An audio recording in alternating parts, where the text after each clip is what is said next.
गोपाला मुरली मनोहरे नंद लाला। जय गोविंदा गोपाला मुरली मनोहरे नंद लाला। जय गोविंदा गोपाला मुरली मनोहरे नंद लाला। जय गोविंदा गोपाला मुरली मनोहरे नंद लाला। मेरो मुरली मनोहरे नंद लाला। मेरो मुरली मनोहरे नंद लाला। मेरो मुरली मनोहरे नंद लाला। मेरो मुरली मनोहरे नंद लाला। प्यारो मुरली मनोहरे नंद लाला। प्यारो मुरली मनोहरे नंद लाला। ओ प्यारो मुरली मनोहरे नंद लाला। प्यारो मुरली मनोहरे नंद लाला। हो जय गोविंदा गोपाला मुरली मनोहरे नंद लाला। जय गोविंदा गोपाला मुरली मनोहरे नंद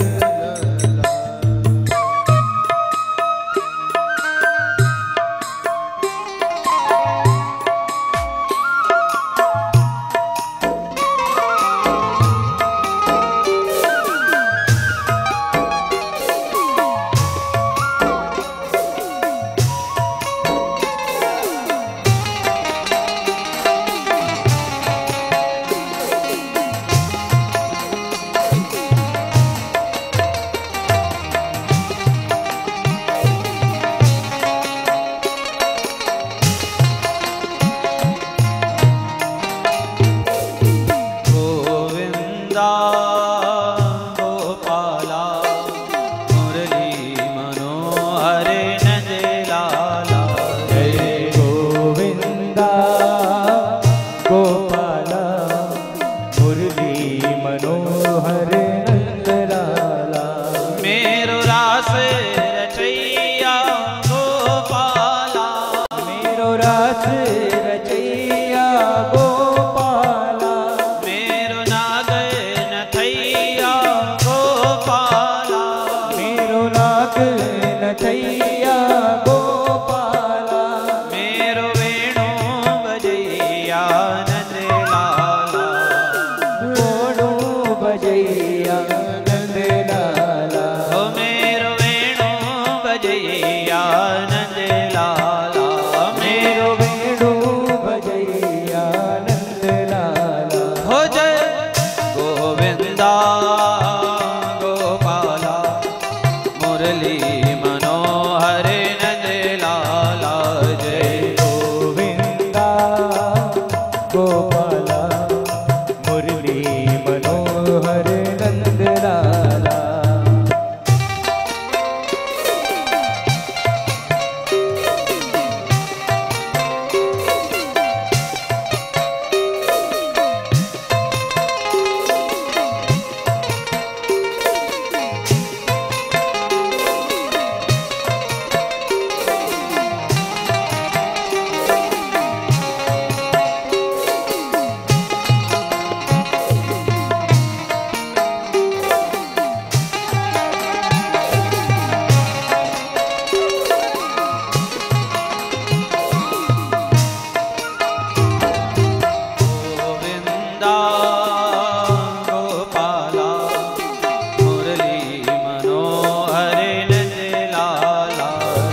गोविंदा गोपाला मुरली मनोहर नंद लाला ओ मेरो मुरली मनोहर नंद लाला मेरो मुरली मनोहर नंद लाला मेरो मुरली मनोहर नंद लाला मेरो मुरली मनोहर नंद लाला मेरो मुरली मनोहर नंद लाला मेरो मुरली मनोहर नंद लाला मेरो मुरली मनोहर नंद लाला मेरो मुरली मनोहर नंद लाला।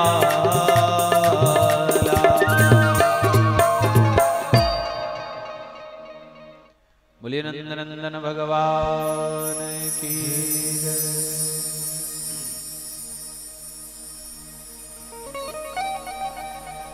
भागवत भगवान को नमन करते हुए, भगवान नंद नंदन को वंदन करते हुए, आप सभी उपस्थित वरिष्ठ जन, बंधुजन, सभी भक्तिमती माताएं, आप सभी को नमन करते हुए सभी को सादर जय श्री कृष्ण। परम पावन भागवत भागीरथी का आज तृतीय दिवस है। कल हमने भगवान का सुंदर विवाह शिव पार्वती का कथा गाई, सुनी और यूं कहें कि देखी भी, है ना, देखने को भी मिली। कैसे रहा होगा, कैसा नगर सजाया होगा। हमसे तो कहां इतना सजाते बनेगा। हा? जब हमारे इस छोटे सी जगह में हम सभी भक्तों के घरों के आंगन में थोड़ी सी सज्जा में अगर शिव पार्वती विवाह ऐसे आनंददायी होता है तो जरा विचार करो कि हिमाचल राजा ने हिमाचल नगरी को कैसा सजाया होगा और कैसा विवाह रचाया होगा, कितना धूमधाम रहा होगा, कितना आनंद बरसा होगा। बड़ा सुंदर रामचरितमानस में आता है, भोजन करवाया बारातियों को, और बाराती भी कैसे, जो हमने आपको बताया, एक से बढ़कर एक। किसी को मुंड है तो किसी को है ही नहीं, किसी को चार चार मुंड है, किसी को हाथ नहीं, किसी को पैर नहीं, कोई उड़कर चलता है, कोई जमीन खोद कर चलता है, किसी को आंख नहीं तो किसी को पूरे शरीर पर आंख ही आंख। अब ऐसों को परोसगारी कैसे करे। एक कोई पत्तल परोस रहा था तो उसने देखा कि जिसको पत्तल परोसना है उसका तो मुंह ही नहीं है, तो ये खाएगा कैसे। तो उसने दूसरे से पूछा कि क्यों इनको पत्तल परोसे के नहीं। बोले क्यों, बोले इनका मुंह तो है ही नहीं, पत्तल परोस कर क्या मतलब। तो भीतर से उसके शरीर से आवाज आई, तुम्हें इससे क्या लेना देना, तुम तो पत्तल परोसो। और वो बेचारा पत्तल परोस कर आगे बढ़ा तो आगे मुसीबत हो गई, आगे दो मुंह वाला बैठा। बोले इनको एक परोसो के दो। ऐसा आनंद हुआ शिव पार्वती जी के विवाह में। बाद में चतुर्थ स्कंध पुरुषार्थ चतुष्टय, और इसमें धर्म अर्थ काम मोक्ष की कथा है। ये राजा दक्ष का जो प्रसंग आपने कल सुना, ये धर्म प्रकरण है, और अब जो प्रारंभ हो रहा है चतुर्थ स्कंद में, ये अर्थ प्रकरण है। अर्थ यानी कमाई, धर्म अर्थ काम मोक्ष, ये चार पुरुषार्थ है। पुरुषार्थ मतलब पुरुष का अर्थ, पुरुष आया क्यों है ना, हम लोग इस संसार में क्यों आए हैं, तो ये चतुष्टय को पूरा करने, धर्म अर्थ काम और मोक्ष। इसलिए फेरे भी चार हैं। गानों में सात सात सात करते करते क्या कर दिया लोगों ने, कितने फेरे कर दिए? फिल्मों के कारण, गानों के कारण फेरे कितने हो गए। अब उनको तो अकल है नहीं, वो कौन पंडित जी से पूछे, उनको तो गाना बनाना है। तो उन्होंने 2-4 गाने बना दिए, 7 फेरे 7 फेरे। तो फिर लोगों ने भी क्या शुरू कर दिया, 7 फेरे। कोई पंडित जी समझाए तो उनका माने भी नहीं। फेरे होते हैं 4, धर्म अर्थ काम और मोक्ष। जब एक पुरुष और एक स्त्री अग्नि के चारों तरफ फेरे लगाते हैं तो प्रथम फेरे में उनका वचन होता है कि धर्म हम निभाएंगे। और धर्म निभाने में नारी आगे होती है। पहले फेरे में कौन आगे? पत्नी। दूसरा है अर्थ का फेरा, उसमें भी स्त्री आगे है। कमाना है, ये प्रेरणा कौन देता है? कमाने की प्रेरणा पत्नी देती है। अकेला आदमी रहेगा तो फक्कड़ हो जाएगा, कोई लेना देना नहीं, इसके लिए कमाना। किंतु घर में स्त्री आएगी तो फिर उसको साड़ी चाहिए, हाँ, उसको किराना चाहिए, साज सज्जा का सामान चाहिए, घर बसाना है, तो वो प्रेरणा देती है कमाई, इसलिए अर्थ में भी वो आगे होती है। तीसरा फेरा है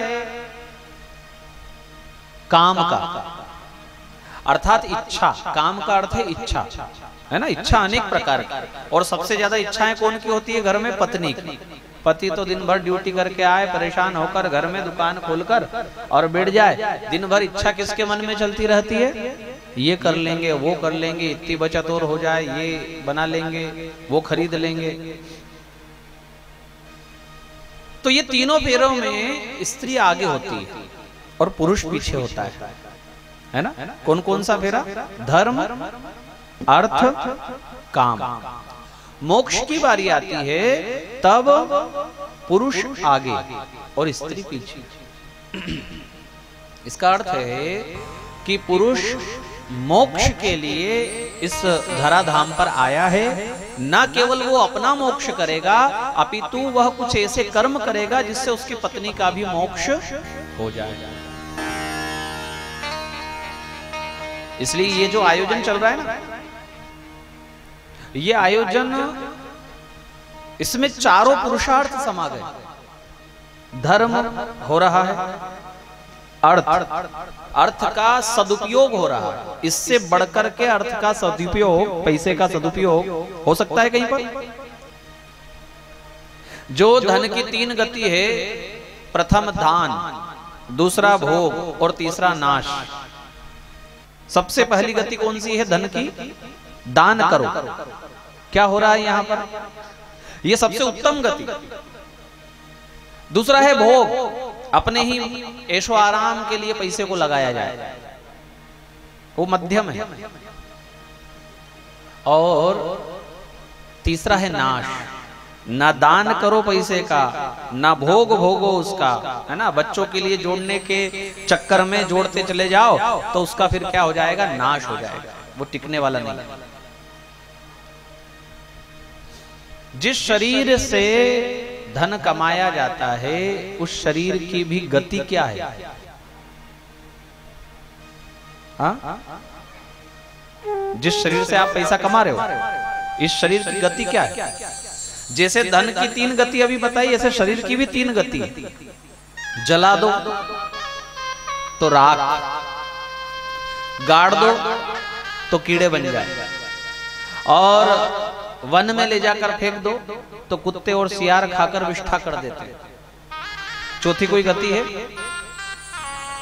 तो ये निर्णय हमको करना चाहिए कि धन की प्रथम गति कौन सी है।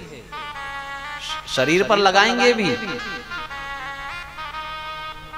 तो भला होगा क्या? कई लोग शरीर पर बहुत लुटाते हैं, बहुत शरीर पर खर्चा करते हैं, बालों पर, लाली पाउडर पर, कपड़े पर। कईयों की ऐसी आदत होती है, घर में खूब कपड़े हो तो भी और एक ले आओ, और एक ले आओ। हमारा ऐसा मानना है कि अगर आपके घर में आपके यहाँ 50 साड़ियाँ पड़ी है, 40 साड़ी 50 साड़ी पड़ी है, और कोई महिला बेचारी रोड पर बिना कपड़ों के है, कोई पुरुष अगर बिना कपड़ों के है, तो वो उसका अभिशाप उन लोगों को लगेगा जिनके घर में अलमारियां भरी हुई है। इस संसार में सार्वजनिक वस्तु या यूं कहें सर्वाधिकार की जो वस्तु है उस पर एकाधिकार नहीं करना चाहिए। ये सही है कि आपने कमाया, ये सही है कि आपकी मेहनत है, ये भी सही है कि आपका पैसा है, किंतु उस पैसे का उपयोग कहां करना है ये आपको आना चाहिए।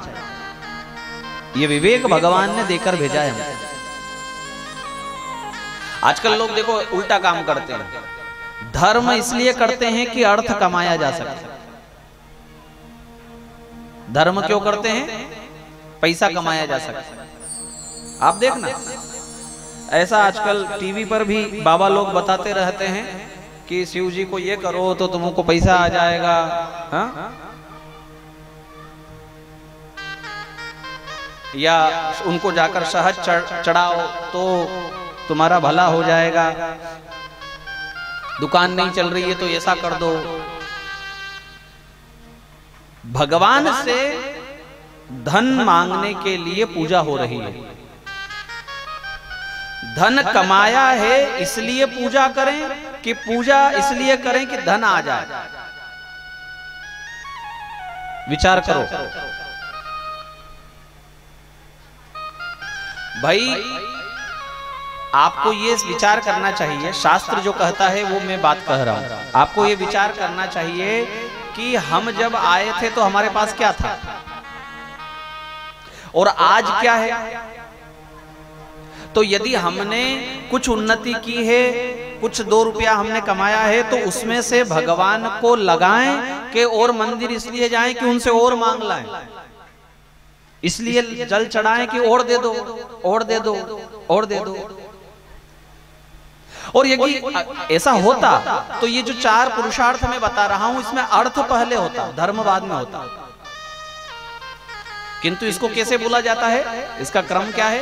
धर्म पहले क्या है? धर्म, अर्थ। धर्म से अर्थ नहीं, अर्थ के कारण धर्म।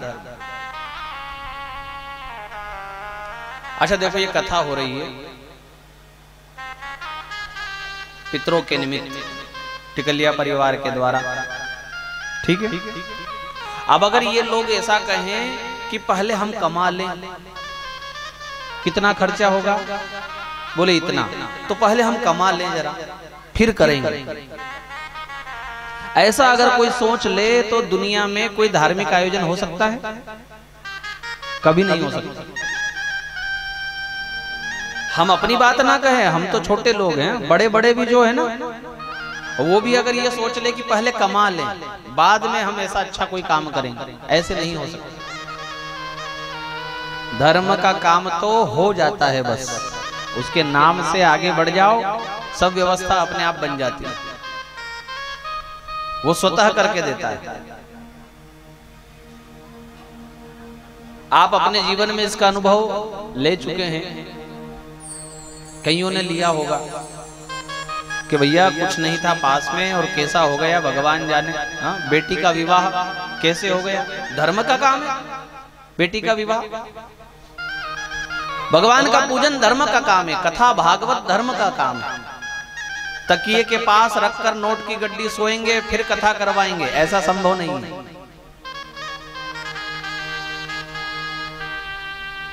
हमने कमाया है और जहां से कमाया वहां लगाना, वास्तविकता में ये धर्म है।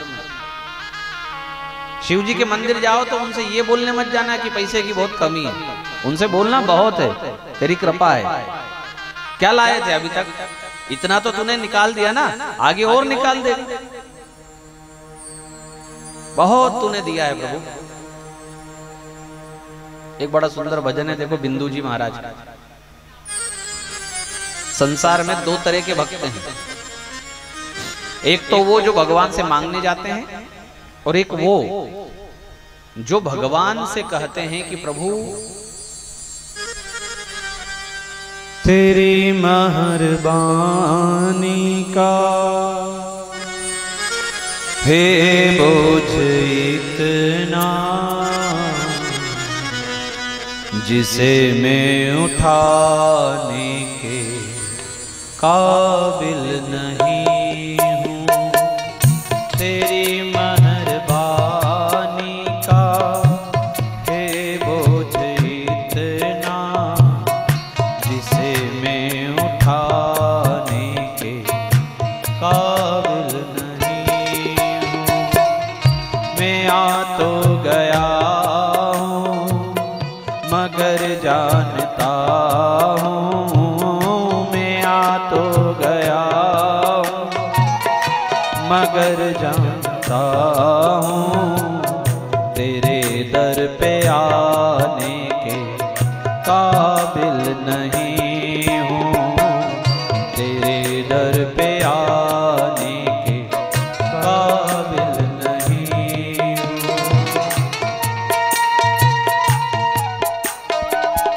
तूने जो दिया है, तेरी मेहरबानी जो है,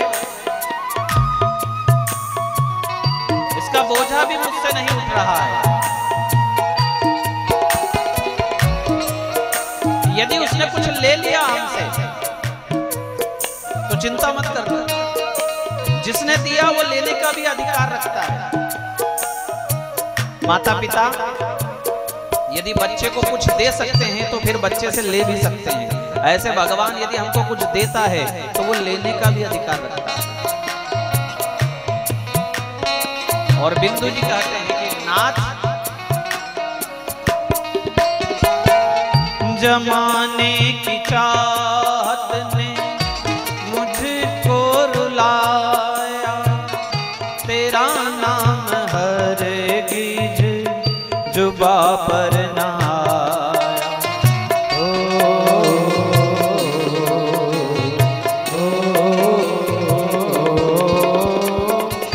जमाने की चाहत ने मुझको रुलाया, तेरा नाम हरगिज जुबा पर ना आया। वफादार तेरा गुनहगार हूँ मैं, वफादार तेरा गुनहगार हूँ मैं। तुम्हें मुँह दिखाने के काबिल नहीं हूँ, तुम्हें मुँह दिखाने के काबिल नहीं हूँ।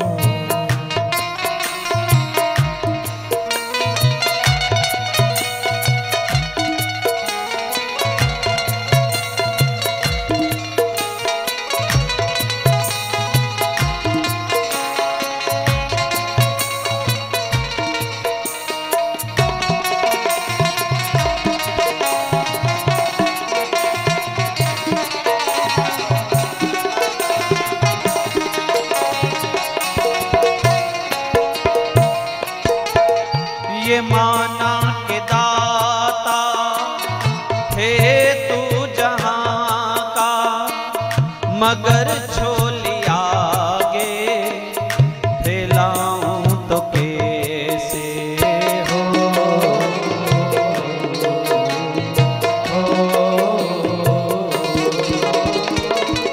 ये माना के दाता है मगर झोली आगे फैलाऊं तो कैसे। जो पहले दिया है वही कम नहीं है, जो पहले दिया है वही कम नहीं है। वो बोझा उठाने के काबिल नहीं हूँ,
न जानी। कर्जदार इतना तेरी दया का, कर्जदार इतना तेरी दया का, के कर्जा चुकाने के काबिल नहीं हूँ, कर्जा चुकाने के काबिल नहीं हूँ।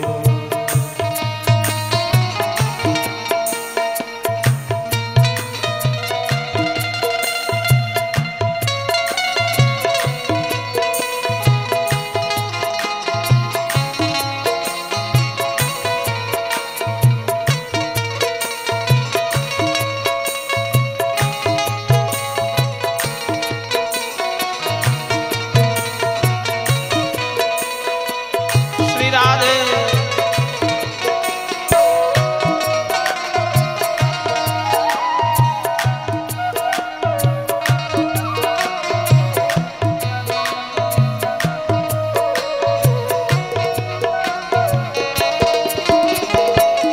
तमन्ना यही है कि सर को झुका के तेरा दर्श एक बार जी भर के कर लूं हो।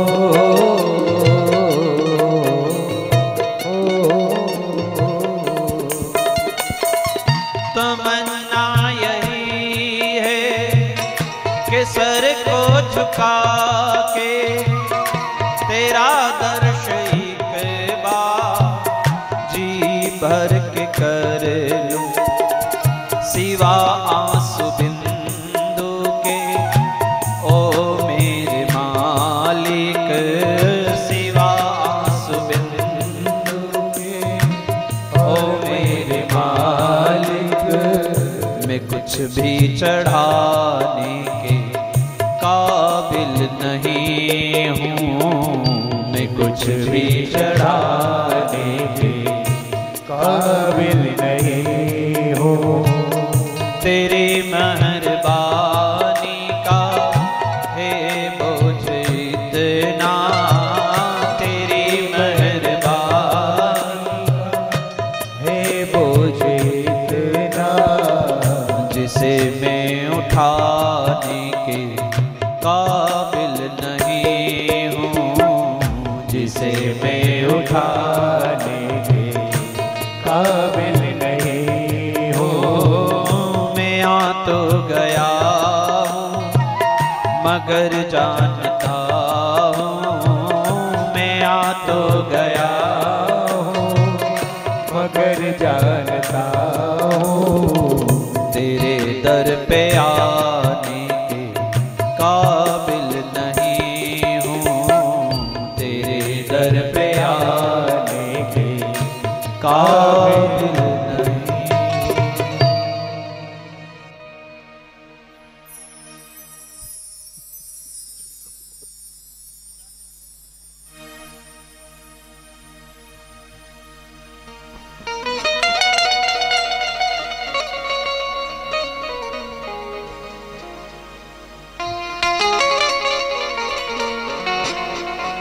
बड़ा सुंदर भाव है बिंदु जी का ये। तुम ही ने अदा की मुझे जिंदगानी, मगर तेरी महिमा मैंने न जानी। और जब अंतिम इच्छा पूछी गई बिंदु जी से कि फिर क्या भगवान के पास आते हो, क्यों आते हो, क्या लेने आते हो, तो बोले तमन्ना यही है कि एक बार जी भर कर दर्शन आपका हो जाए। और जब आप दर्शन दे भी दे देंगे ना, तब भी सिवा सुबिंदु के ओ मेरे मालिक, मैं कुछ भी चढ़ाने के काबिल नहीं। इससे ज्यादा हम क्या चढ़ा सकते हैं? इसलिए धर्म महत्वपूर्ण है। धर्म के लिए जीवन जीना आना चाहिए।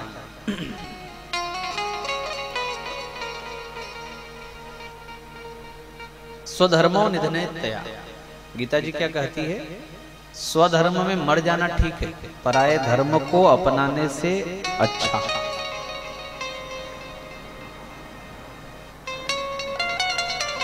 हम जिस धर्म में हैं, इस धर्म में, धर्म का अर्थ आजकल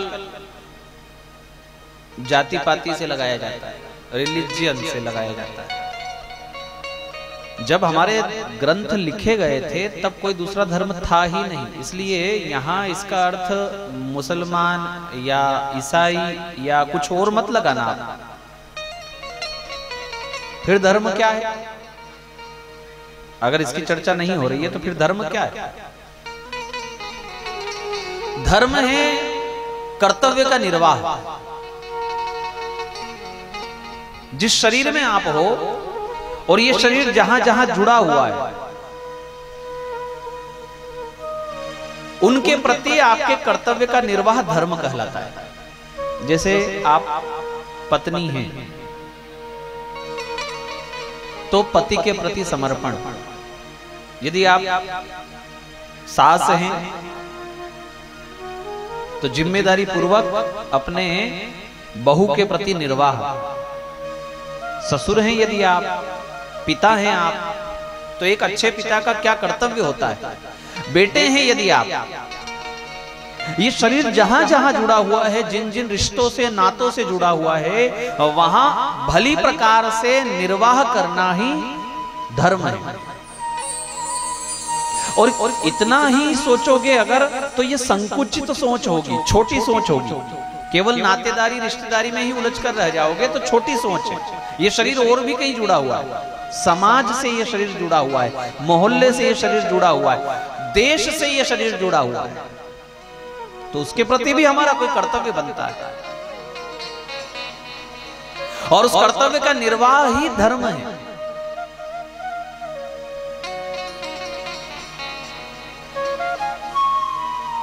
जिस समाज में रह रहे हो, जिस गांव में रह रहे हो, जिस शहर में रह रहे हो, जिस देश में आप रह रहे हो, उसके प्रति कर्तव्य का निर्वाह, ये धर्म है।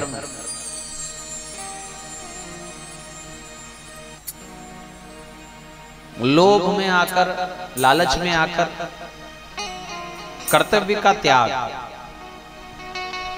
ये परधर्म में जाना है।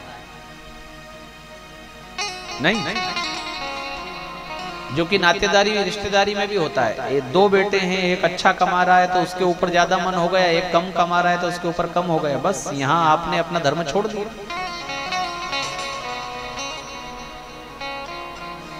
देश के प्रति समर्पण भाव ना रहे, अपना ही पेट भरने का केवल लक्ष्य रहे, तो ये हमने देश के प्रति अपना धर्म छोड़ दिया। जहां हम धर्म छोड़ते हैं वहीं से हमारा कष्ट शुरू हो जाता है।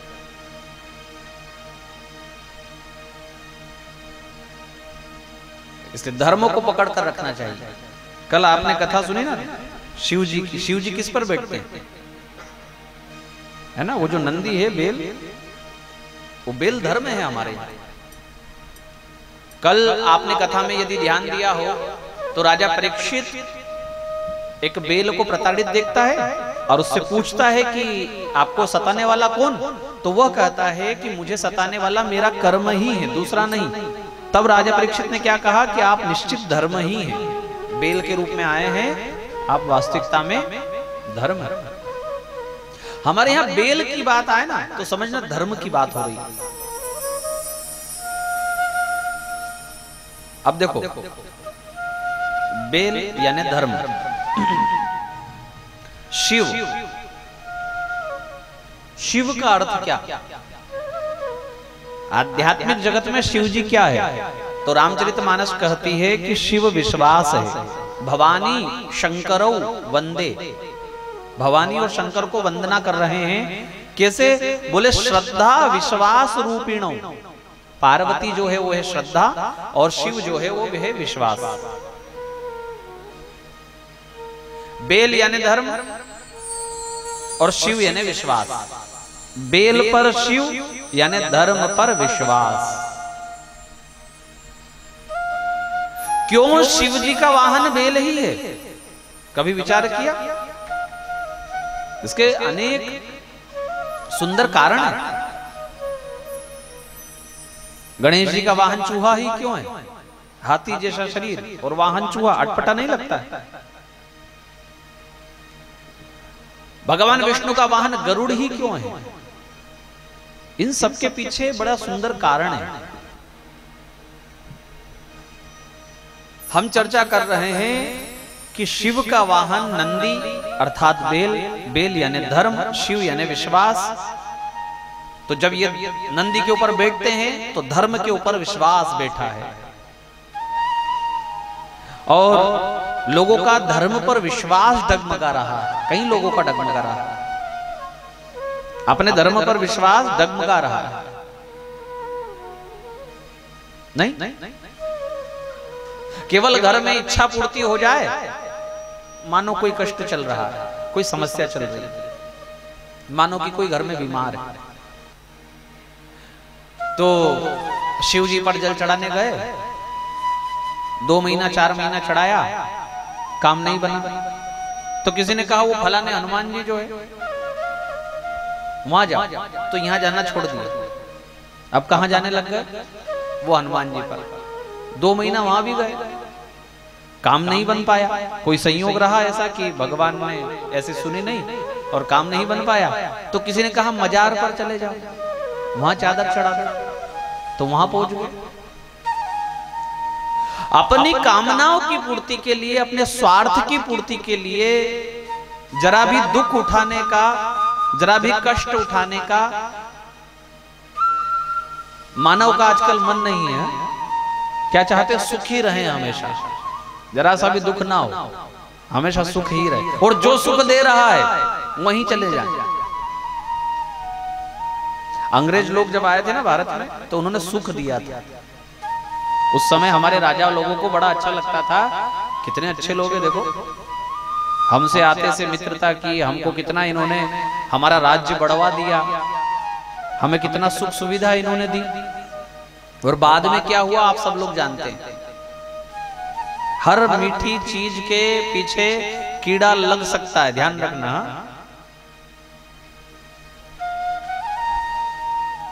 घर में भी कोई ज्यादा मीठा बोले ना आपके आसपास में, तो समझना कि कोई दिक्कत हो सकती है। और कोई सत्य बोले, थोड़ा कड़वा बोले, तो उसकी बात को गंभीरता से चिंतन करना चाहिए। कहीं ये सही तो नहीं, कहीं हम गलत तो नहीं।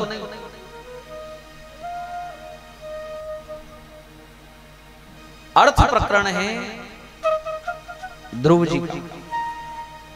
यहां उत्तानपाद राजा, जैसे हमने कल आपको मनु और शत्रुपा की 5 संतानें गिनाई थी, 3 कन्याएं और 2 पुत्र। तो आज 2 पुत्रों में जो उत्तानपाद है उनकी कथा हम कह रहे हैं। इनके पुत्र हुए ध्रुव और इनकी दूसरी पत्नी सुरुचि। इनसे इनका एक बेटा हुआ, उसका नाम हुआ उत्तम।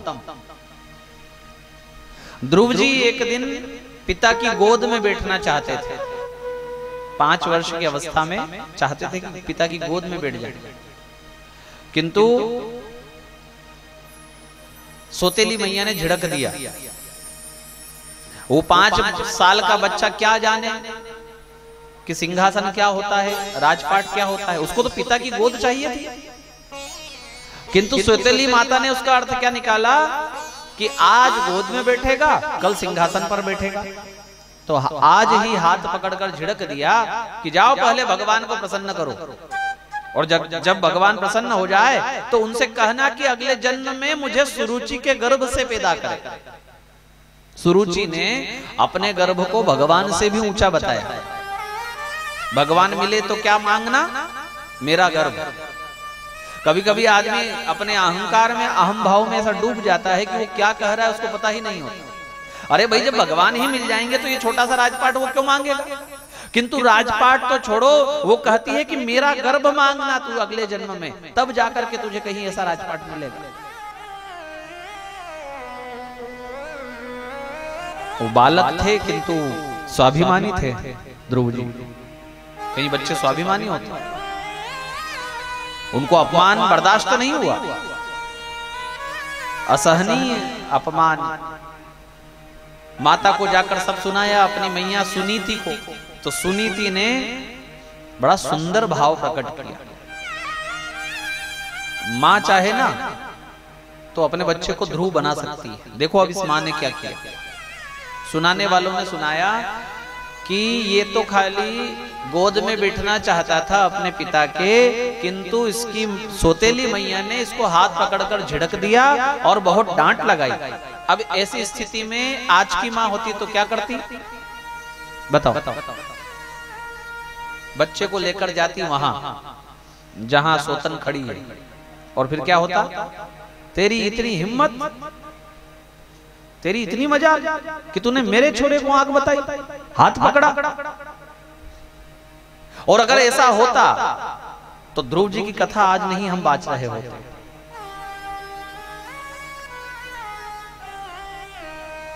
मां ने क्या किया?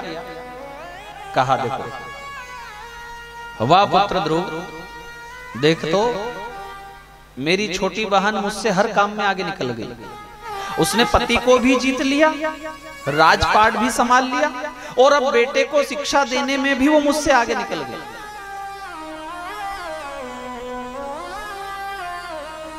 ये शिक्षा मुझे देनी चाहिए थी तुझे कि मानव का जन्म भगवान को पाने के लिए हुआ, और देखिए शिक्षा भी वो दे गई। हर काम में बाजी मार ले गई हमारी छोटी बहन हमसे। सही कहा तेरी छोटी मैया ने, ध्रुव वास्तविकता में जन्म हुआ है भगवान को पाने के लिए। ये मां का कर्तव्य है। मैंने आपको अभी कहा कि आप यदि मैया रूप में है, किसी की मां बनी है, तो कैसे मातृत्व को निभाया जाए। आप में से ज्यादातर को लगेगा कि नहीं, जाना चाहिए था, उससे झगड़ना चाहिए था, मेरा भी है आधा राजपाट, तेरा अकेले का थोड़ी है, चल अभी लड़कर आते हैं, अभी छुड़ा लेते हैं उससे। और यदि ऐसा होता ध्रुव जी पर उसका क्या प्रभाव पड़ता कि मेरी मैया मेरा पक्ष। मां सही है ना, बच्चे के लिए कौन सही है? मां जो करे बच्चे के लिए वो सही है। ध्यान रखना, यदि आपका कोई गलत कदम, आपका कोई गलत काम बच्चा देख रहा है तो उसको वही शिक्षा मिल रही है। कल को जब वो घर में कोई बड़ी उठापटक करे, कोई समस्या खड़ी करे, तब ये मत कहना कि मेरा बच्चा बिगड़ कैसे गया।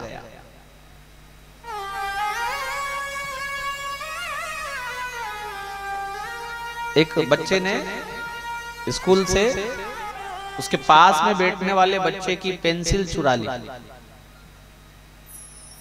और धीरे से बैग में रखकर घर ले आया।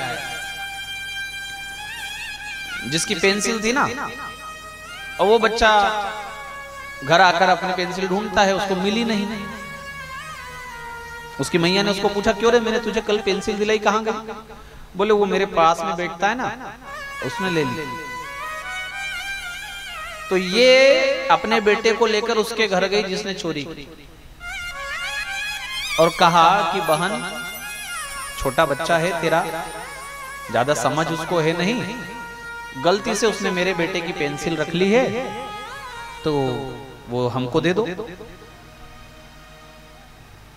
अच्छा, तो हम, मेरा बेटा चोर है क्या समझती है तू ही पेंसिल ला सकती है क्या? हमारे यहाँ पेंसिल की व्यवस्था नहीं है। और उसने 4 बातें सुनाई, डांट डपट करके उनको भगा दिया। वो सोचे कि अब कहां पेंसिल में इनको कहें, ठीक है।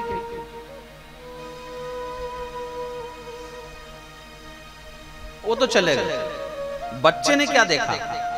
बच्चे ने देखा कि मैं जो चाहे करूं, मेरी मैया मेरा साथ देगी। तो उसने गेंद उठा लाया दूसरे दिन, तीसरे दिन किसी का पेन उठा लाया, फिर कभी किताब किसी की उठा लाया, किसी के बैग में पैसे उसको दिख गए तो वो पैसे निकाल लाया। और उसने देखा कि माँ बचा लेती है, तो धीरे धीरे वो नामी चोर डाकू हो गया। एक दिन पकड़ा गया तो उसको फांसी की सजा सुनाई गई।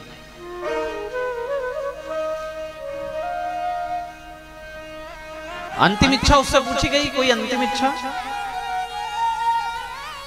तो उसने कहा है क्या? बोले मां से मिलना चाहता हूं, एक बार मैं अपनी मैया से मिलना चाहता हूं। सिपाहियों ने कहा कि देखो कम से कम इसको इतना तो है ना कि डाकू है, कहीं हत्या इसने की, किंतु इतना तो इसको मन में है कि माँ से आखिरी में मिलना चाहता है। ठीक है, उसकी माँ को बुलाया गया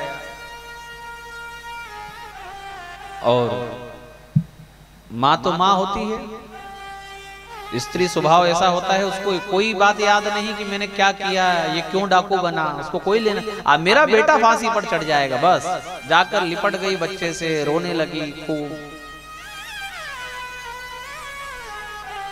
सब देख रहे हैं और बेटे ने माँ को थोड़ा दूर किया, लिपट कर रो रही थी, थोड़ा दूर करके एक तमाचा माँ के गाल पर मारा। सिपाहियों ने कहा देखो तो कैसा दुष्ट है, अरे ऐसे व्यक्ति को तो अभी फांसी पर चढ़ा देना चाहिए, मां को मार रहा है मरते समय।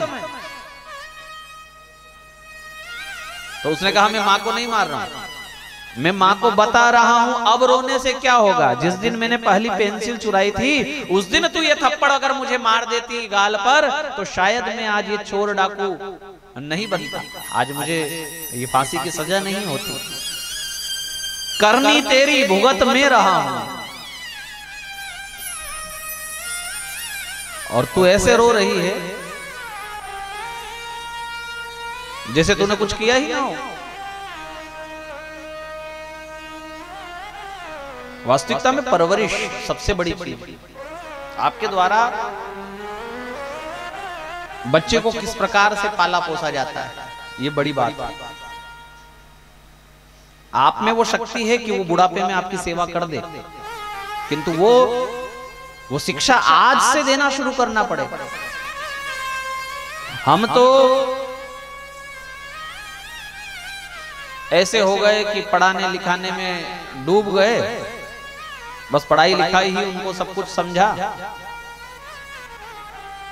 कभी इतना भी नहीं सिखाया कि कथा में ध्रुव जी का प्रसंग कैसा है, प्रहलाद जी का प्रसंग कैसा है। राम जी ने पिताजी के एक कहने पर 14 वर्ष वनवास झेला है, वो भी हमने कभी नहीं सुनवाया। पिछले 2 साल में स्कूल तो लगा ही नहीं, हाँ? नहीं, पढ़ाई ना के बराबर हुई, तो कम से कम रामायण ही उनको पढ़ना सिखाते, हनुमान चालीसा अपने बच्चों को सिखा देते, कोई अच्छे 1-2 मंत्र भगवान के सिखा देते अपने बच्चों को।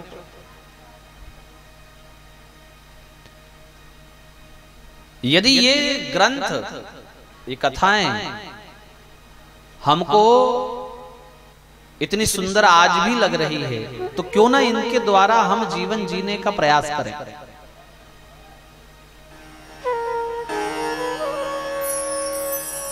ध्रुव जी की मैया ने कहा कि वास्तविकता में तेरा जन्म भगवान को पाने के लिए हुआ है पुत्र। छोटी मां ने सही कहा, समझ गए ध्रुव जी की बात, पक्की हो गई। 2 मैया कह रही है, अब तो शंका कुशंका बची ही नहीं। किंतु वो मां से बोलकर नहीं गए और घर छोड़ गए। बड़ा इधर अफरा तफरी मची, थोड़े समय में बहुत ढूंढा गया ध्रुव जी को, किंतु उधर क्या हुआ कि वह छोटा सा बच्चा 5 वर्ष का अनेक नगरों को पार करता हुआ मधुवन में, यमुना के तीर में सघन वन में पहुंच गया, जहां सूर्य की रोशनी भी जमीन पर ना पड़े, एकदम अंधेरा जहां, ऐसे सघन वन में। और अभी भी चलता जा रहा है, रुकता ही नहीं। नारद जी को दया आ गई। नारद जी ने सोचा कि देखो ये कितना भटकेगा, बहुत तो ये चल लिया है, थक जाएगा। तो नारद जी प्रकट हो गए। बच्चे कहां जा रहे हो? बोले भगवान को प्राप्त करने, भगवान के दर्शन करने, भगवान कहीं मिल जाए, उनको ढूंढने जा रहा हूं। नारद जी हंसने लगे, ऐसे कोई भगवान मिलते हैं? तो ध्रुव जी को उत्सुकता हुई कि ये पहला व्यक्ति मुझे मिला है जो भगवान के लिए कह रहा है। अच्छा तो आप बताओ कैसे मिलते हैं? बोले बेटा बहुत तपस्या करनी पड़ती है और तेरा शरीर तपस्या का है नहीं। मैं देख रहा हूं तेरा शरीर कोई राजमहल का है, तेरे नन्हे नन्हे कदम और ये तेरे नन्हे नन्हे हाथ कोमल तेरी ये त्वचा वन के भीषण थपेड़ों को नहीं सह पाएगी, इसलिए पुत्र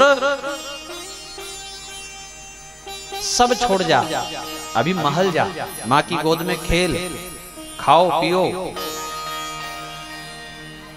अभी तो तेरे मस्ती करने के दिन है। राजमहल में जिस दिन जवानी आए और जवानी भी बीत जाए, वानप्रस्थ जब आए 50 के ऊपर, तब आना इधर, तब करना तपस्या।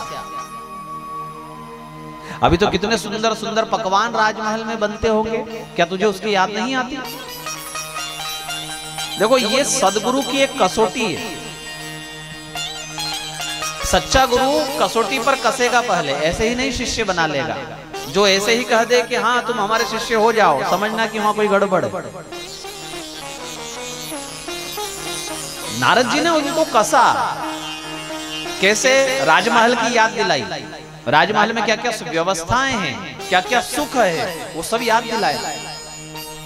ध्रुव जी विचलित नहीं हुए। ध्रुव जी ने कहा बाबा देखो ऐसा है कि यदि आप हमको दर्शन करवा सको तो तब तो ठीक है, अन्यथा हमारा समय नष्ट ना करो, आप हमारा मार्ग छोड़ो, हम भी आगे जाएं। नारद जी ने कहा अच्छा तो सुन, कई लोग तपस्या कर रहे हैं और उनके कई कई जन्म बीत चुके हैं,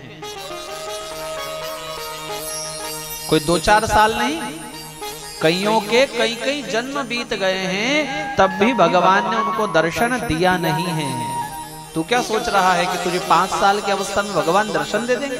अब डराया, पहले लोभ दिखाया राजमहल का, ध्रुव जी नहीं माने, तब डराया। किंतु आनंद की बात यह है कि ध्रुव जी डरे भी नहीं। बोले तो क्या हुआ, जैसे उन लोगों के कई कई जन्म हो गए, हमारे भी हो जाएंगे, किंतु अब हम आए हैं तो भगवान को पाकर ही जाएंगे, ऐसे जाने वाले नहीं। इन दो स्थिति से जो व्यक्ति पार पा जाए, बस वो भगवान को पा जाएगा। कौन सी दो स्थिति? एक तो लोभ है ना, घर की सुख छाया, घर का सुखद वातावरण, इससे जो पार पा जाए, और दूसरा जो डरे भी नहीं। आदमी भक्ति क्यों करता है, अगरबत्ती क्यों लगाता है? डर के कारण।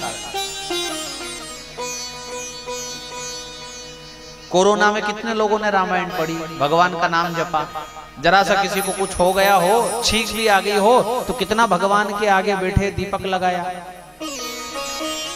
कितना भगवान का भजन किया। डर के कारण भजन कोरोना काल में। और यदि दुकान अच्छी नहीं चल रही है तो किसी ने कहा अगरबत्ती लगाओ, तो फिर अगरबत्ती लगाई, लोभ के कारण, पैसा मिल जाए।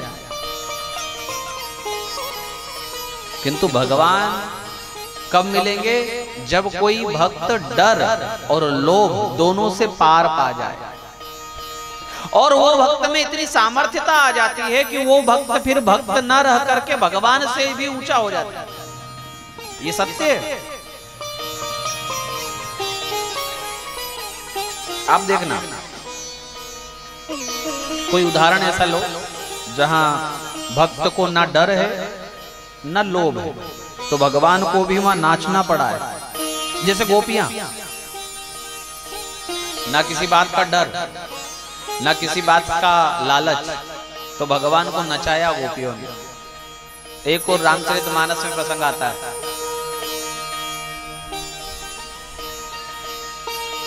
भगवान सब छोड़कर गंगा नदी के तीर आए और वहां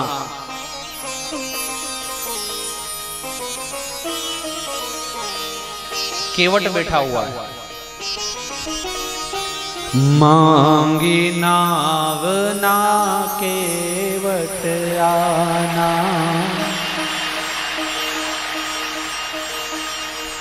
है ना रामचरितमानस में प्रसंग, बड़ी सुंदर चौपाइयां है। याद हो तो गाना, सुनकर गाना, अन्यथा सुनो। मांगी नाव ना केवट आना, कहि तुम्हारे मरम में जान। चरण कमल रज कहूँ सब कहीं, मानुष करनी मोरी कछुआई। छुअत शिला भई नारी सुहाई, पाहन ते न काठ कठिनाई। तरनी मुनि घरनी होई जाई, बाट परई मोरी नाव उड़ाई। जो प्रभु पार अवसिगा चहूँ, मोहि पद पदुम पखारन कं। श्री राम जय जय राम, श्री राम जय जय राम, श्री राम जय जय राम, जय जय राम। श्री राम जय राम, जय जय राम, श्री राम जय राम, जय जय राम।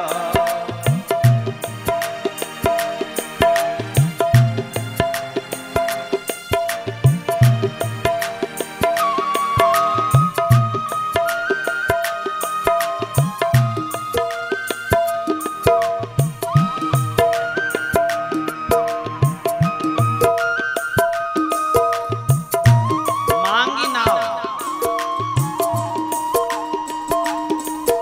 न केवट आना, मना कर दिया साहब। केवट यानी एक बहुत छोटे घर का व्यक्ति, पक्का मकान तो छोड़ो, उसकी झोपड़ी रही होगी, और उसको साफ दिख रहा है कि राजमहल अयोध्या नरेश चक्रवर्ती सम्राट के बेटे आ रहे हैं। और न केवल आ रहे हैं, बल्कि वो कह रहे हैं कि केवट नाव मिलेगी।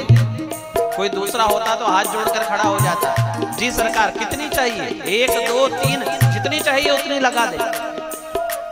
किंतु भगवान श्री राम ने कहा नाव, बोले ना नहीं है। अरे भगवान ने कहा ये तेरी नाव खड़ी, तू मना कर रहा है। बोले हे पर आपके लिए नहीं है। क्यों भाई? बोले हमने सुना है कि आपके चरणों में जादू है। ऐसी कथा हमने सुनी है कि आपने एक शिला को छुआ पैरों से, तो वो शिला नारी में परिवर्तित हो गई। और यदि आप हमारी नाव को पैर रखो और वो नारी बन जाए, देवी बन जाए। पाहन ते काट कठिनाई, पत्थर से ऋषि नारी बनी, पत्थर से लकड़ी नरम होती है, और लकड़ी से देवी बन गई तो फिर उसका मंदिर बनाऊं, फिर उसकी प्राण प्रतिष्ठा करूं, फिर उसकी आरती उतारूं। अरे मैं छोटा आदमी, मजूरी करने वाला, 2 रोटी कमा कर खाऊं कि ये देवी का पूजन करता फिरूं? इसलिए हमको आपको नाव नहीं देना, आप जा सकते हैं। लखनलाल को गुस्सा आया, हद हो गई, मेरे भैया को मना करने वाला ये पहला कोई मिला है। आज तक कोई ऐसा हुआ कि जो मना कर दे? अरे राजा जनक की ताकत नहीं थी कि अपनी बेटी देने से मना कर दे, ये कहां से छोटी सी नाव का मालिक? मेरे भैया मेरे भगवान के लिए मना कर रहा है नाव देने को। ताकत से धनुष पकड़ लिया लखनलाल ने कि अभी आवश्यकता लगेगी धनुष की।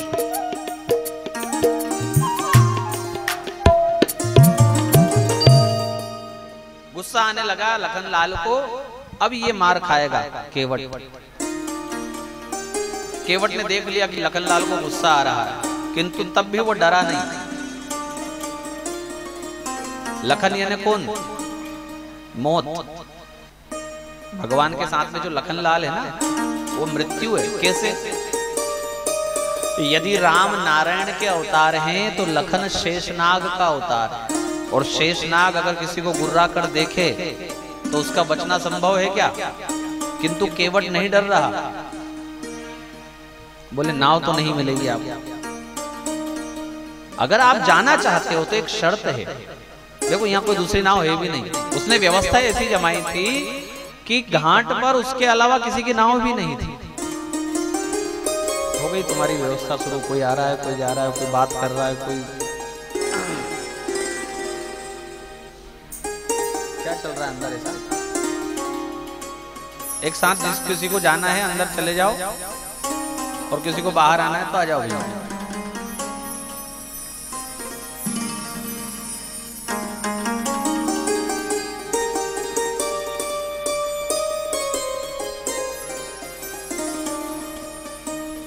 तो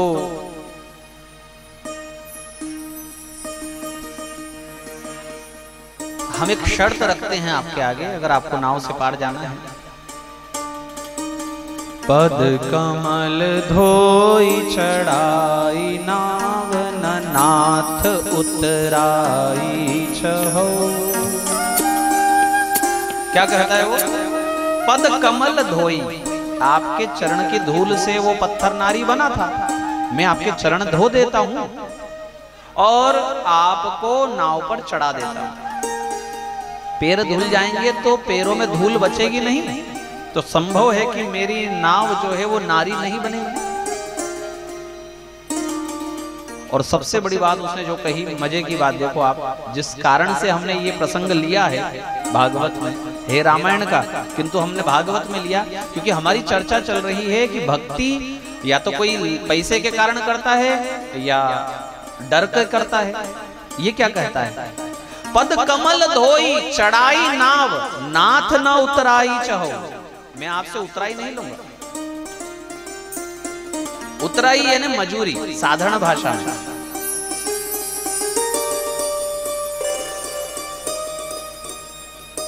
उतराई यानी मजदूरी। अब देखो 2, 5, 10 रुपए की मजदूरी ऐसी बात नहीं है। वो जानता है कि कौन है मजदूरी देने वाला। मजदूरी देने वाला साधारण नहीं, लक्ष्मीपति है। और क्या नहीं दे सकते लक्ष्मीपति? राजपाट, सत्ता, लोक परलोक, परम धाम तक की प्राप्ति करवाने में जो सक्षम है, उससे ये कह रहा है कि नाथ ना उतराई चहो। आपके सामने कोई अरबपति आ जाए और कह जाए कि मांग क्या मांगना है, तो कहीं तो 2 लाख 5 लाख के पीछे ही अपना ईमान धर्म छोड़ दे। वो कहता है कि मैं आपको नाव पर चढ़ाऊंगा और आपसे उतराई भी नहीं लूंगा। आपको हमारी बात का विश्वास ना हो, हम छोटे आदमी, छोटे लोग, आप समझो कि ये झूठ बोल जाएगा बाद में, तो वो कसम खाता है, सौगंध लेता है। किसकी? मोहे राम राउरी आन दशरथ सपथ सब साची कहो। मोहे राम जी की सौगंध और राम जी के पिताजी की सौगंध, आपकी सौगंध और आपके बाप की सौगंध। लखन लाल को अब गुस्सा आया कि तू सौगंध ले रहा है तो अपने बाप के लिए, भाई मेरे पिता की क्यों ले रहा है? मेरे पिताजी को मैं मरणासन्न छोड़कर आया हूं। जब वनवास के लिए निकले दोनों भाई तो कैसे थी दशरथ जी की हालत? मैं अपने पिता को मरणासन्न छोड़कर आया हूं और तू मेरे पिता की सौगंध ले रहा है। अरे तू अपने पिता की सौगंध लेना। एक तो राम जी को नाव देने से मना कर दिया, ऊपर से ये मेरे पिता की सौगंध ले रहा है। लखन लाल ने अब निकाल लिया धनुष और उस पर चढ़ा लिया बाण। ये मरेगा।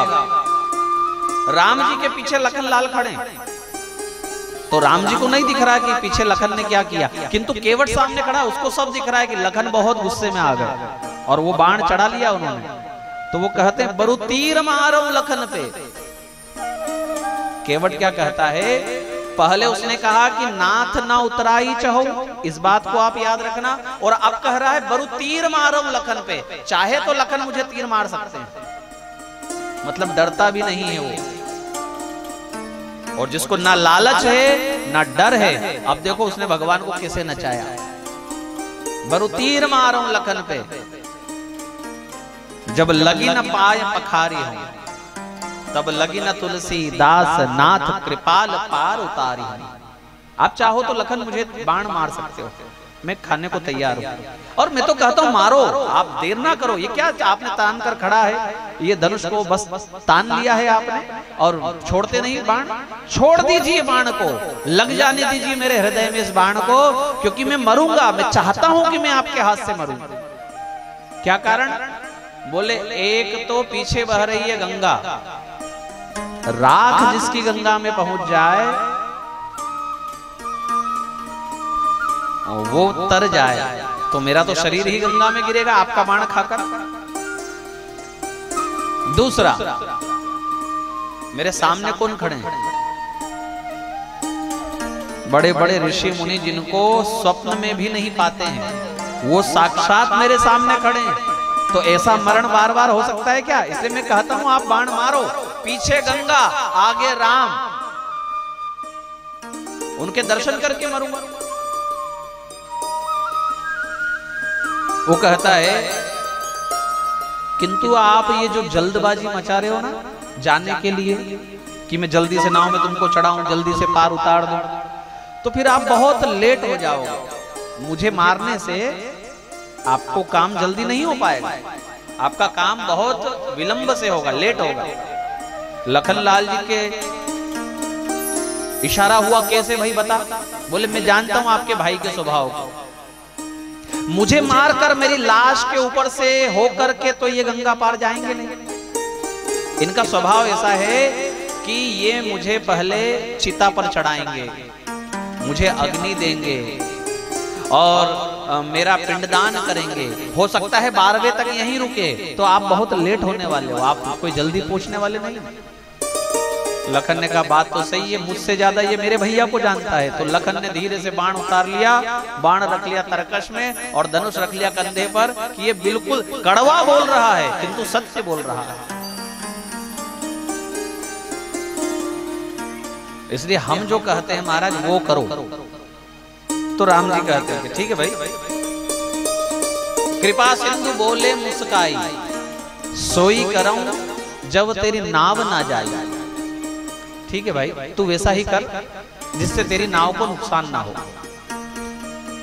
केवट ने कहा ना घुमाओ मत बातों को, नाव को तो हमारी तब भी कुछ नहीं बिगड़ेगा जब हम आपको बिठाए नहीं। जाओ हम आपसे कह दे कि नहीं बिठाना, तो हमारी नाव का क्या बिगड़ जाएगा? आपको पार जाना है महाराज, इसलिए आप हमसे कहो कि हम पैर धुलाएं आपके, हमको कोई गरज नहीं है। आप हमसे कहो कि पैर धुलाओ तब धुलाएंगे। राम जी ने कहा भाई ठीक है, तू जैसा कहे। बेगी आन जल पाए पखारू, जा भाई जल ले आ और पांव पखार। तो पानी कठौता भरी ले आयो। वो कठोते में लकड़ी का एक कठोता आता है, बर्तन लकड़ी, केवट लोग जो बापड़ते हैं, बड़ा चतुर है। उसमें पानी भर लाया गंगा जल, और उस लकड़ी का क्यों लाया बर्तन? कि अगर नाव इनके चरणों से नारी बनेगी तो ये कठोता छोरी तो बनी जाएगा, पता पड़ जाएगा। और दूसरा कारण है कि इनके चरण में कठोते में धोऊंगा तो वो चरणामृत हो जाएगा। लकड़ी पानी को सोख लेती है और फिर मेरी पत्नी इसमें आटा गूंथेगी तो कई वर्षों तक मैं भगवान का चरणामृत सेवन करता रहूंगा। बड़ा उसमें बुद्धि है, बड़ा दिमाग है। भगवान को खड़ा कर दिया और भगवान भी उस कठोते में खड़े हो गए। भगवान के वो पैर धुला रहा है, पत्नी उसकी जल डाल रही है और वो रगड़ रगड़ कर। अच्छा, वो चाहता है कि मैं पैर धुलाऊं और भगवान मुझे आशीर्वाद दे, पर अब इनसे कह दूं कि आशीर्वाद दो तो मैं इनका गुलाम हो जाऊंगा, फिर इनकी बात माननी पड़ेगी। मुझे आशीर्वाद भी लेना है और ये जताना भी नहीं है कि मैंने आशीर्वाद लिया। तब उसने एक तरकीब की कि वो पैर जोड़ जोड़ से मसलने लगा, जोड़ जोड़ से वो पैर धुलाने लगा। तो भगवान, अरे भाई धीरे कर, हम गिर जाएंगे, डगमगा रहे हैं। तो उसने कहा ऐसे कैसे गिर जाओगे, दोनों हाथ हमारे सिर पर रख दो, नहीं गिरोगे।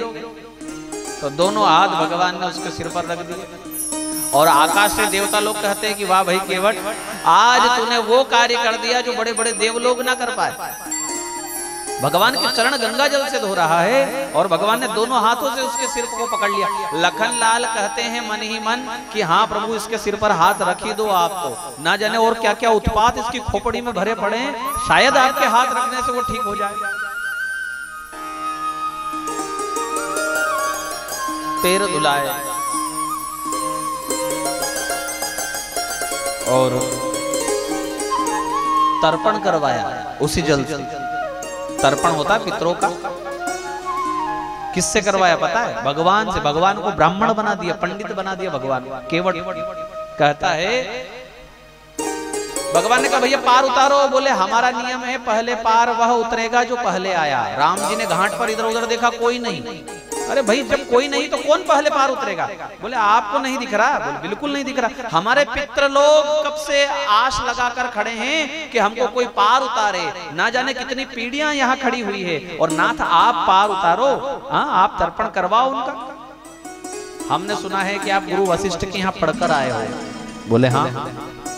तो जरा बोलो मंत्र, हम अभी तर्पण करते हैं। तो भगवान के चरणों की धोवन, वो जो गंगा जल था उसी से वो तर्पण करता है पितरों के निमित्त, पिताजी के लिए, दादाजी के लिए, परदादाजी के लिए। और मंत्र बोलते हैं भगवान। भगवान कहते हैं लखनलाल को ब्राह्मण बन जाओ, आ जाओ पोथी पानड़े लेकर, करवाओ तर्पण, जब तब पार जाने को मिलेगा।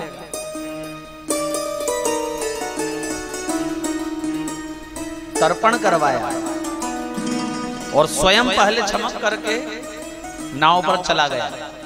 सबसे पहले खुद कूदा नाव पर। क्यों? बोले नाव पर जब राम जी पैर रखेंगे डगमगाएंगे, हो सकता है उनको हाथ पकड़ना पड़े, तो एक सेवा क्यों छोड़ू मैं। राम जी को हाथ पकड़कर अंदर किया, एक एक करके तीनों को। बाद में नाव में आप भी बैठे होंगे कभी, एक इधर पाल होती है, एक इधर पाल होती है बैठने के लिए। उसने अपने सामने बीच में राम जी के उल्टे हाथ की तरफ सीता जी, सीधे हाथ की तरफ लखनलाल जी। ऐसा उसने राम दरबार अपने नाव में बना लिया, जो राम दरबार दशरथ जी अयोध्या में बनाना चाहते थे, न बना पाए, किंतु उसने अपनी नाव को अयोध्या बनाकर वो राम झांकी सजा दिया। और दर्शन करते हुए नाव को खेने लगा। धीरे धीरे उस पार पहुंच गया, और उसको लगा कि ये तो बड़ी जल्दी पार हो गए, अभी तो आंखें तृप्त नहीं हुई इनके दर्शन से, तो उसने नाव मोड़ दी वहीं से। लखनलाल ने कहा भाई क्या कर रहा है? अरे हमको इधर ही तो उतरना है। बोले चुपचाप बैठे रहो। अरे तू पागल हो गया है, हमको यहीं उतरना है, तुम नाव क्यों मोड़ रहा है? केवट ने कहा चप्पू चलाने वाला कौन, तुम के मैं? बोले भाई तू है। केवट कहे कि यदि आप हो तो ये लो चप्पू चलाओ, कहां पार लगाना है लगाओ। लखन ने कहा ये अब हमको चप्पू चलाने वाला केवट बना देगा। नहीं भाई तू ही है, तू ही चला। तो फिर चुपचाप बैठो, हम जब तक उतारे नहीं तब तक बैठे रहो। वापस इधर लेकर आया, फिर उधर लेकर गया, फिर इधर, फिर उधर, 2-4 चक्कर हो गए। अब तो राम जी भी घबरा गए। राम जी ने कहा कि भाई बस कर, पार तो लगा हमको, क्या इधर से उधर नचा रहा है। तब केवट को अवसर मिला तो कहने लगा कि वाह 2-4 चक्कर में ही थक गए, हमको 84 लाख योनियों के चक्कर लगवाते हो, हमने तो कभी नहीं कहा आपसे। भगवान ने कहा वाह भाई तू अच्छा हमको मिला कि चक्कर लगवा रहा। गंगा जी को कहता है मैया आज आराम से बहना। हो मोरी नैया में, मोरी नैया में लक्ष्मण राम, गंगा मैया धीरे बहो। मोरी नैया में लक्ष्मण राम, गंगा मैया धीरे बहो।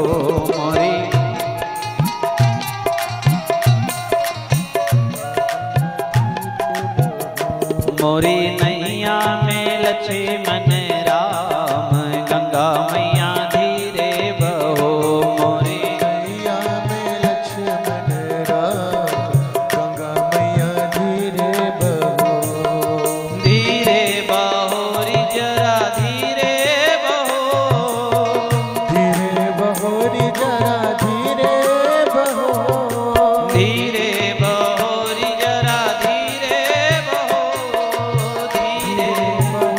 जरा धीरे बहो। मोरी नैया में हो, मोरी नैया में लक्ष्मण राम, गंगा मैया धीरे बहो।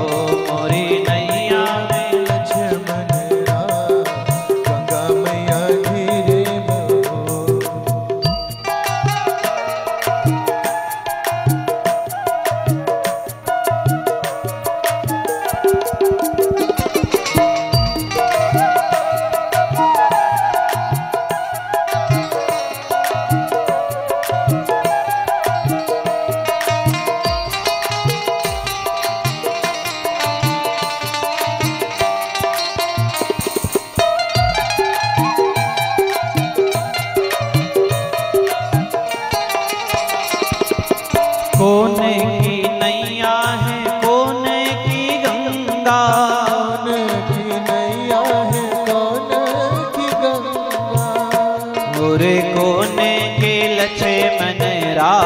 में गंगा मैया धीरे बहो और कोने की लक्ष्मण राम गंगा मैया धीरे बहो मोरी नैया में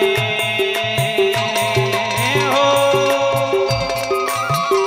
मोरी नैया में लक्ष्मण राम गंगा मैया धीरे बहो मोरी नैया में लक्ष्मण राम गंगा मैया धीरे बहो।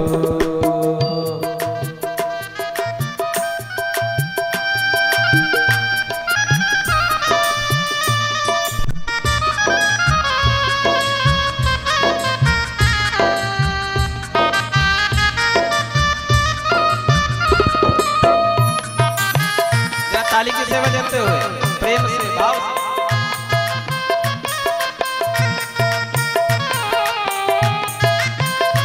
श्री राधे।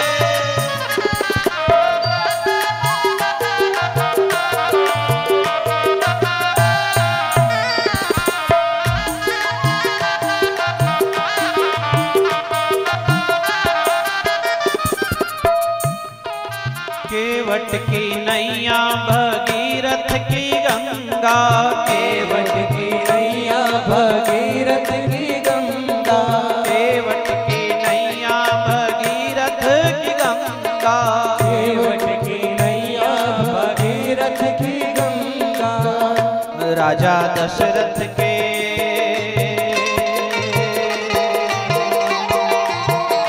राजा दशरथ के लक्ष्मण राम गंगा मैया धीरे बहो राजा दशरथ के लक्ष्मण राम गंगा मैया धीरे बहो मोरी नैया में लक्ष्मण राम गंगा मैया धीरे बहो मोरी नैया में लक्ष्मण राम गंगा मैया धीरे बहो।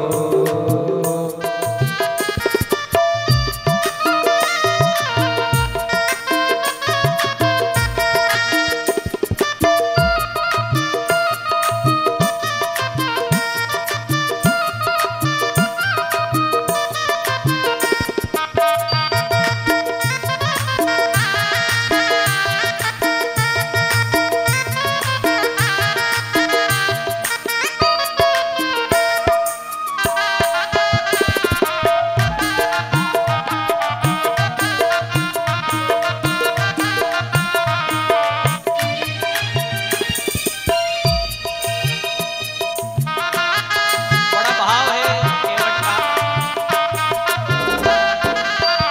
पार उतारा और पार उतार कर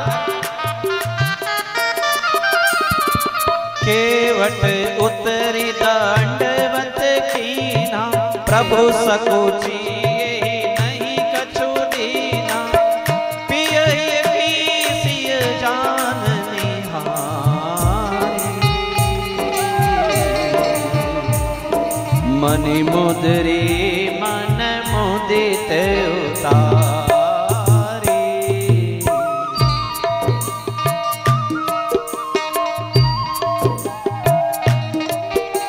सोचा कि इसको कुछ देना चाहिए तो पिया के हिया की बात सिया जान गई।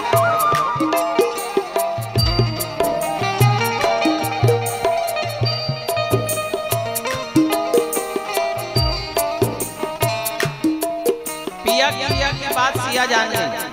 देखो कितना सुंदर चौपाई है। पिय हिय की सिय जान निहारी पिया के हिया की बात सिया जान गई। क्या राम जी इसको कुछ देना चाहते हैं किंतु राम जी के पास है क्या? कैकेयी ने सब उतरा लिया था वहां से निकलते समय कुछ नहीं। तो सीता जी के पास अंगूठी थी उतारी और मनि मुदरी मन मुदित उतारी।